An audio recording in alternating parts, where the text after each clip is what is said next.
کسی بھی خاتون کو اس طرح گرفتار کرنا ہم اس کی مذمت کرتے ہیں، اور یہی وجہ ہے کہ ہمارے وزیر اعلیٰ نے ان کو رہائی کا بھی حکم دیا، کیونکہ ہمارے نزدیک یہ صحیح نہیں ہوا۔ ویورز، پہلی بات کہ اگر یہ ان کے کہنے پہ ہوا تب بھی غلط تھا، اور اگر انہوں نے رہائی کا حکم دیا تب بھی یہ غلط ہے، چونکہ کوئی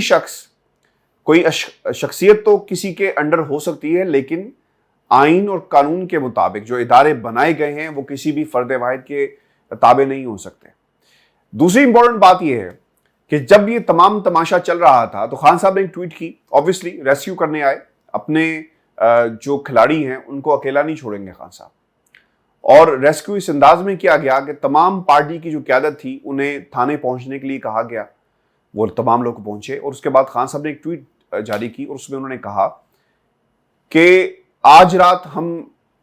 ہڑتال کی کال دے رہے ہیں، اور کل سے یعنی کل جو اعلان کیا جائے گا وہ لانگ مارچ کا ہوگا۔ ویورز، اس پوری یہ جو اس وقت سچویشن ڈیولپ ہوئی ہے ڈاکٹر شریف مزاری کے حوالے سے، صرف ایک ون لائنر میں کہوں گا، اور وہ ون لائنر یہ ہے کہ حکومت اس وقت بخلاہٹ کا شکار ہے۔ ان کے پاس عمران خان کے خلاف چلانے والے کے لیے کیسز کوئی نہیں ہے، کوئی پروپیگنڈا اس وقت موجود نہیں ہے، باقاعدہ لوگوں کو کہا جا رہا ہے کہ کوئی کیسز نکالو، جو کیس نکال کر لائے گا اس کو کوئی عہدہ دیا جائے گا، لیکوریٹو آفرز دی جا رہی ہیں، کیونکہ یہی کام ہو رہا ہے۔ جب وفاداریاں نبھانے کی باری آتی ہے، جو لوگ ان کے ساتھ چلتے ہیں، جن لوگوں کو انہوں نے مختلف ڈپارٹمنٹس میں لگایا، وہ کس لیے لگایا؟ اس لیے لگایا کہ آپ لوگوں کے کیسز نکالیں، اور پچھلے 1.5 ماہ کے اندر عمران خان کے خلاف ایک بھی کیس نکالنے میں یہ حکومت بری طرح ناکام ہوئی، اور اسی لیے ان ہتھ کنڈوں پہ اتر آئی ہے۔ میں اس دن کا انتظار کروں گا جب حمزہ شہباز شریف، جس طرح انہوں نے کہا کہ اس کی انکوائری ہونی چاہیے، کیوں لوگ گئے، کس کے کہنے پر گئے، تو اس کا بھی جواب دینا ہوگا،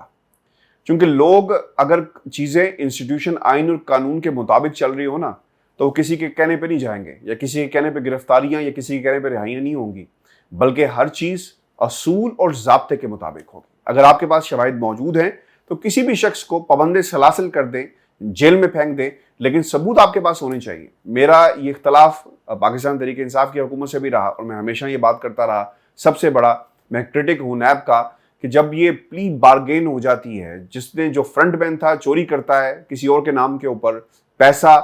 کچھ حصہ واپس کر دیا جاتا ہے، اس پیسے میں سے جو واپس کیا گیا نیب کے لوگوں کی کمیشنز لگ جاتی ہیں، ان کو بھی حصہ ملتا ہے، تو پھر ایسے قانون کا کیا فائدہ جب آپ لوگوں کو منطقی انجام تک، کیسز کو منطقی انجام تک نہیں پہنچاتے۔ یہی بنیادی وجہ ہے کہ جب شخصیات کے انڈر انسٹیٹیوشنز آ جائیں جو کہ نہیں آنے چاہیے، تو پھر ملک کے اندر مذاق اس طرح کا بن جاتا ہے۔ اب اسلام آباد ہائی کورٹ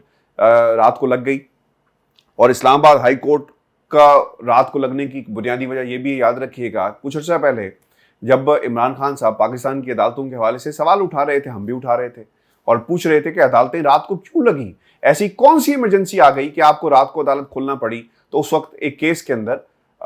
جو ریلیف بھی ملا عمران خان صاحب کو، اور اس پر چیف جسٹس اسلام آباد ہائی کورٹ اطہر من اللہ نے یہ کہا تھا کہ آپ کو تو ہماری عدالتوں کے اوپر اعتبار ہی نہیں ہے، آپ پہلے جائیں اور پوچھ کر آئیں کہ کیا آپ کو ہماری عدالتوں پر اعتبار ہے۔ عدالتیں 24 گھنٹے کام کریں گی، اور عدالتیں جب چاہیں اپنا کام جو ہے، جب انہیں محسوس ہو کہ انصاف نہیں ہو رہا اور انہیں انٹروین کرنے کی ضرورت ہے تو وہ ضرور انٹروین کریں گی۔ آج ویورز دوبارہ عدالتیں کھلی، اگر آج عدالتیں نہ کھلتی تو شاید پھر لوگ سوال اٹھاتے اطہر من اللہ کی عدالت کے اوپر، چیف جسٹس اسلام آباد ہائی کورٹ، اور یہ پوچھتے فاضل عدالت سے کہ جناب آج رات کو عدالت کیوں نہیں کھلی، جب ایک خاتون کو بغیر کسی ریزن کے ایک ایف آئی آر کی بنیاد کے اوپر آپ نے انہیں اٹھا کر گرفتار کر لیا اور تمام پروٹوکولز کو فالو نہیں کیا گیا، تو آج عدالت کیوں نہیں کھلی۔ اور اسی عدالت کے اندر ایک اور کیس ہے، ارشد شریف کے اوپر مقدمہ درج کیا گیا، اور وہاں پر بھی عدالت سے رجوع کیا گیا ہے، اور اسلام آباد ہائی کورٹ نے باقاعدہ اس کے اوپر بھی ڈائریکشنز دی ہیں پیش ہونے کے حوالے سے۔ اب ایک اور کیس بھی ہوا ہے صابر شاکر کے حوالے سے، صحافی صابر شاکر، ان کا تعلق بھی A R Y news network سے ہے، اور ایک ہی دن میں اے آر وائی نیوز کے دوسرے اینکر پر بھی مقدمہ درج کر لیا گیا۔ یہ بہت ہی الارمنگ سچویشن ہے۔ پہلے صحافی ارشد شریف کے پر مقدمہ درج کیا گیا، اور اس کے بعد صابر شاکر کے خلاف بھی مقدمہ درج کر لیا گیا ہے، اور اس مقدمے کے اندر جو کہا جا رہا ہے کہ میرپور خاص میں اس مقدمے کو درج کیا گیا ہے مہران پولیس کی جانب سے. مہران پولیس اسٹیشن میں یہ مقدمہ درج کیا گیا اور ادارے کے خلاف بیان دینے پر صابر شاکر کے خلاف مقدمہ درج کیا گیا ہے. اور یہ انٹرسٹنگ اس لیے بھی ہے کیونکہ اس سے پہلے پاکستان کے اندر ایسی کوئی مثال نہیں ملتی جب ایون کہ ڈکٹیٹرشپ کے ٹائم میں بھی، مشرف کے وقت میں بھی ہم نے یہ دیکھا کہ ایسی مثال نہیں تھی. اٹیک ضرور کیا گیا لیکن اس طرح کا استحصال میڈیا کا اس سے پہلے نہیں ہوا. مقدمہ محمود حسن نامی شہری کی مدعیت میں درج کیا گیا ہے اور ارشد شریف کے اوپر جو کیس درج کیا گیا، مقدمہ درج کیا گیا، وہ لوگ ان کا اپنا بھی کوئی جو ہے وہ ٹریک ریکارڈ اتنا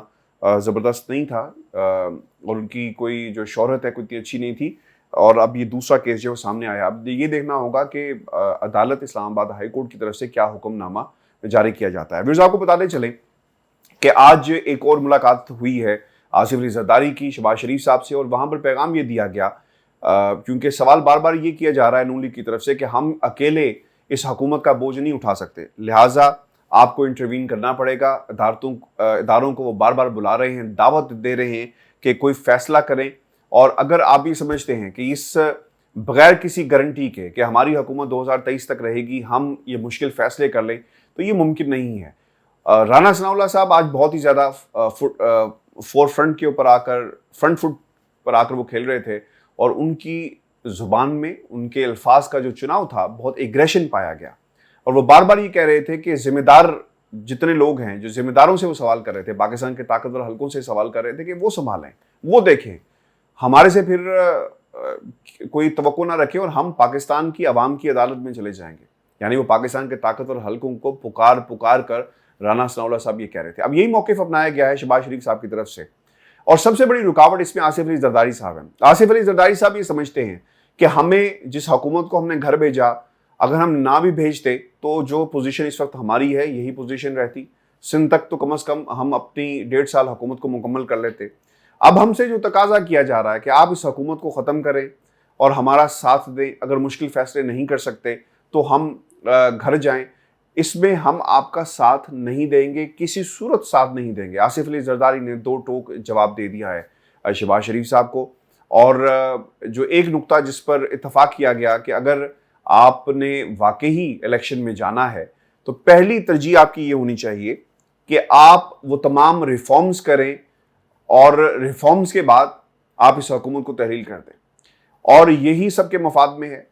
شہباز شریف صاحب کے مفاد میں یہی ہے، نواز شریف صاحب کے مفاد میں یہ ہے، نون لیگ کے مفاد میں یہ ہے، اور دوسری طرف آصف علی زرداری صاحب کے مفاد میں بھی یہی ہے، کیونکہ آصف علی زرداری کسی صورت بھی ووٹ کا حق اوورسیز پاکستانیوں کو نہیں دیں گے. پاکستان مسلم لیگ نون کسی صورت بھی ووٹ کا حق اوورسیز پاکستانیوں کے پاس رہنے نہیں دیں گے، بلکہ یہ چھین لیں گے. اور الیکٹرانک ووٹنگ مشین جس کے حوالے سے پوری کیمپین کی گئی، پی ٹی آئی کی طرف سے لوگوں کو بتایا گیا کہ کس طرح یہ نظام بہتر ہے، اس کو نظام کو ٹھیک نہیں ہونے دیں گے کیونکہ چور دروازے بند ہو جاتے ہیں، ویورز راستے بند ہو جاتے ہیں دھاندلی کے. کس طرح لوگوں کے مردوں کے ووٹ ڈالنے ہیں، جب الیکٹرانک ووٹنگ مشین آ گئی تو پھر مردے آ کر ووٹ نہیں ڈالیں گے. عرفان ہاشمی برطانیہ میں بیٹھا ہوگا، اس کا ووٹ پاکستان میں ڈل رہا ہوگا. میرے جیسے کئی لوگ ملک کے اندر موجود نہیں ہوں گے لیکن ووٹ ان کا ضرور کاسٹ ہو رہا ہوگا. تو یہ تمام راستے رک جائیں گے جس کے اوپر اس وقت آصف علی زرداری صاحب بھی کام کر رہے ہیں اور نون لیگ بھی کام کر رہی ہے. اور وہ یہ کہہ رہے ہیں کہ ہر صورت ریفارمز کیے جائیں اور پھر دیکھا جائے گا. اس ملاقات کا جو لب لباب میں آپ کے سامنے رکھ رہا ہوں، پاکستان کے طاقتور حلقوں کا بہت زبردست قسم کا پریشر ہے، اور میری اطلاعات کے مطابق نون لیگ اور پاکستان کے طاقتور حلقے اب آمنے سامنے آ گئے ہیں اور ادھر سے پریشر ڈالا جا رہا ہے اور نون لیگ اسے مان نہیں رہی. اور آصف علی زرداری صاحب جو ہیں وہ چاہتے ہیں کہ کنٹینیو کیا جائے. یعنی نون لیگ اس وقت ایک سینڈوچ بن چکی ہے، ایک طرف پاکستان کے طاقتور حلقے اور دوسری طرف اتحادی ہیں، اور اب انہیں سمجھ نہیں آ رہی کہ انہوں نے کرنا کیا ہے. حل صرف ایک ہی ہے کہ ریفارمز کیے جائیں اور پھر اس کے بعد دیکھا جائے گا. ویورز تیسری اہم خبر آپ کو بتاتے چلیں. ویورز منی لانڈرنگ ریفرنس ہے جس میں 28 مئی تک توسیع کر دی گئی ہے عبوری ضمانت کی حمزہ شہباز کی اور شہباز شریف صاحب کی، اور ملک مقصود شہباز، سلیمان شہباز اور طاہر نقوی کے وارنٹ گرفتاری بھی جاری کیے گئے ہیں. اور آج کی جو کارروائی تھی، امجد پرویز صاحب پیش ہوئے حمزہ شہباز اور شہباز شریف کی طرف سے، جبکہ پروسیکیوشن نے بھی اپنے دلائل دیے. اب سب سے امپورٹنٹ کیا ہوا، کیس تو چل رہا ہے, گواہوں کی ابھی باری آنی ہے, پروسیکیوشن نے بہت کچھ چیزیں کہنی ہے, ختم ہوا نہیں ہوا, بہت کچھ ہونا ہے,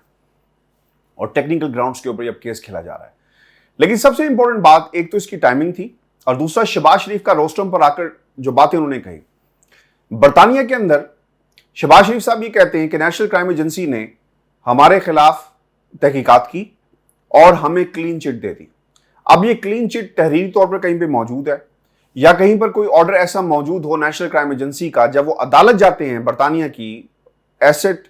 جو فریز کرنے تھے, یعنی جتنے بھی آپ کے اکاؤنٹس تھے برطانیہ کے اندر سلمان شہباز کے, جب انہیں فریز کرنا تھا, تحقیقات کرنی تھی, تو آپ کو ایسٹ فریز کرنے کا ایک آرڈر لینا پڑتا ہے برطانیہ کی عدالت سے. ایسا نہیں ہوتا کہ آپ کسی بھی اکاؤنٹ میں جا کر چھان بین شروع کر دیں. اور اس کا جو ٹائٹل تھا وہ National Crime Agency versus Salman Shahbaz تھا, اور ایک غالباً ایک اور شخصیت ہیں جو اس میں شامل تھی, لیکن کہیں پر بھی شہباز شریف کے حوالے سے کوئی نام موجود نہیں ہے. میں آپ کو آسانی سے اس کی ایک ایگزامپل دے دیتا ہوں سمجھنے کے لیے آپ کے, کہ آپ عدالت جاتے ہیں, ایک ہوتا ہے مدعی اور ایک ہوتا ہے فریق, یعنی آپ نے کسی پر کیس کیا. اب نیشنل کرائم ایجنسی عدالت جاتی ہے اور کہتی ہے کہ ہمیں کچھ شک ہے. اب یہ بات علیحدہ ہے کہ پاکستان کی ایسڈ ریکوری یونٹ نے کہا, کس نے کہا, نہیں کہا, لیکن جو اس میں کیس تھا وہ یہ تھا کہ نیشنل کرائم ایجنسی عدالت گئی, انہوں نے ایک اپنا کیس بنایا کہ ہمیں شک ہے کہ جو ٹرانزیکشنز ہوئی ہیں یہ غلط ہیں, پیسہ کہاں سے آیا, ہم اس کی انویسٹیگیشن کرنا چاہتے ہیں. عدالت نے کہا کہ کتنا وقت چاہیے, انہوں نے کہا 6 مہینے. عدالت نے گرانٹ کیا, نیشنل کرائم ایجنسی اس کی انویسٹیگیشن شروع کر دیتی ہے, اور پھر جو پیسہ سلمان شہباز کے اکاؤنٹ میں آتا ہے یا پھر کسی اور سے وہ لیتے ہیں, تو اس کی ایک منی ٹریل کو دیکھا جاتا ہے کہ پیسہ کس کے اکاؤنٹ سے آیا. شہباز شریف کے اکاؤنٹ سے آیا, کوئی انہوں نے فلیٹ بیچا, جو لوگ اس اکاؤنٹ سے جڑے ہوئے تھے ان کے اکاؤنٹس کو چیک کرنا شروع کر دیا گیا, یعنی شہباز شریف کے اکاؤنٹس کو بھی چیک کیا گیا. ایسا نہیں ہے کہ شہباز شریف کے اکاؤنٹس کو چیک نہیں کیا گیا, لیکن in relation to that transaction جس کے اوپر شک تھا, اور نیشنل کرائم ایجنسی نے اپنی انویسٹیگیشن کی. اب شہباز شریف صاحب جب نیشنل کرائم ایجنسی کو جب انہوں نے کلین چٹ کہہ دیا کہ ہم اپنی جو کاروائی ہے وہ ہم اسے روک رہے ہیں اور ہم مزید انویسٹیگیشن نہیں کرنا چاہتے, اور اس کا مطلب یہ نہیں تھا کہ فیوچر میں ہم انویسٹیگیشن نہیں کریں گے, ہم اس کیس کو دوبارہ بھی کھول سکتے ہیں. کسی پیپر پر, کسی جگہ پر کوئی ایسی تحریر موجود نہیں ہے نیشنل کرائم ایجنسی کی جس میں یہ لکھا گیا ہو کہ ہم نے شہباز شریف کو کلین چٹ دی, یا پھر ہم نے جو انکوائری کی تھی وہ شہباز شریف کے حوالے سے کی تھی, یا عدالت میں کوئی ایسا پرچہ موجود ہو جس میں کہا گیا ہو کہ نیشنل کرائم ورسز شہباز شریف. پاکستان کی عدالتوں میں شہباز شریف صاحب بار بار اس چیز کو اٹھاتے ہیں, بار بار یہ بات کرتے ہیں کہ جناب ہم نے برطانیہ کی عدالت میں بھی اپنے آپ کو ہم سرخرو ہوئے, کرائم ایجنسی کے سامنے بھی سرخرو ہوئے, اور مزید اب ڈیلی میل کے کیس میں بھی سرخرو ہوں گے. لہٰذا ہمارے خلاف اگر کوئی ثبوت موجود ہوتے تو ہمیں وہاں پر بھی سزا ہوتی, لیکن ایسا نہیں ہوا. اب اس بات کو بار بار شہباز شریف جو ہیں وہ مینیپولیٹ کر رہے ہیں پاکستان کی عدالتوں میں. میرا ایک سوال ہے کہ اگر کوئی کاغذ موجود ہے اور آپ سمجھتے ہیں تو 1 منٹ سے پہلے وہ پاکستان کی عدالتوں کے سامنے رکھیں, اپنے آپ کو بری کروائیں, اور پاکستان کی قوم کو جو یہ ٹرک کی بتی کے پیچھے اس پورے نظام نے لگایا ہوا ہے, ہماری جان جو ہے کم از کم اسے ہمیں نجات دلوائیں. کیونکہ پاکستان کی عوام آپ کی قصے کہانیاں سنتے ہیں, لیکن حقیقت آپ پاکستان کے ویورز رپورٹر سے بات کریں, وہ بھی آپ کو یہی کہانی سنائیں گے کہ برطانیہ کی عدالتوں نے, نیشنل کرائم ایجنسی نے کچھ نہیں ملا, لیکن چونکہ وہاں پر برطانیہ کے اندر کسی نے انویسٹیگیشن نہیں کی, اور خیر سے جو لوگ ان کے ساتھ لگے رہتے ہیں وہ خبر وہی چلاتے ہیں جو یہ چاہتے ہیں. تو یہ وہ بنیادی وجہ تھی. روسٹرم پر آ کر شہباز شریف نے جو کچھ کہا اس میں کوئی صداقت نہیں ہے, اگر سچے ہیں تو وہ پیپر عدالت میں پیش کریں اور اپنا نام جو ہے وہ کلیئر کروائیں. ویورز, اور اس میں ٹائمنگ کیوں امپورٹنٹ تھی, اس خبر کو دبانے کے لیے فردر جرم عائد ہونے کے حوالے سے آج جتنے بھی آپ پروگرامز اٹھا لیں وہاں پر ڈاکٹر شیریں مزاری کی گرفتاری کا ذکر کیا جا رہا ہے, اور میں یہ سمجھتا ہوں, اس میں مجھے کوئی شک نہیں ہے کہ جان بوجھ کر اس کی ٹائمنگ یہ رکھی گئی تاکہ جو فرد جرم کی خبر ہے اس کو ڈیفیوز کیا جا سکے اور کم سے کم جو ہے وہ ایئر ٹائم ملے. دوسری امپورٹنٹ بات یہ بھی ہے ویورز کہ پرویز الہی صاحب نے اجلاس بلا لیا ہے اور وہاں پر بھی اہم فیصلے کیے جائیں گے, کیونکہ اب حمزہ شہباز وزیر اعلیٰ پنجاب نہیں رہے. اس کے اوپر بھی مشاورت ہو رہی ہے, چیف سیکرٹری مشاورت کر رہے ہیں, اور اس کے حوالے سے بھی جو آئینی ٹیم ہے ان سے جو آپشنز ہیں, آئینی آپشنز ہیں ان کا بغور جائزہ لیا جا رہا ہے. جی ہماری آج کی ویڈیو تھی. اپنے کمنٹ ضرور بھیجیے گا. چینل کو سبسکرائب کرنا مت بھولیں. اجازت دیجیے. اللہ نے کے بعد.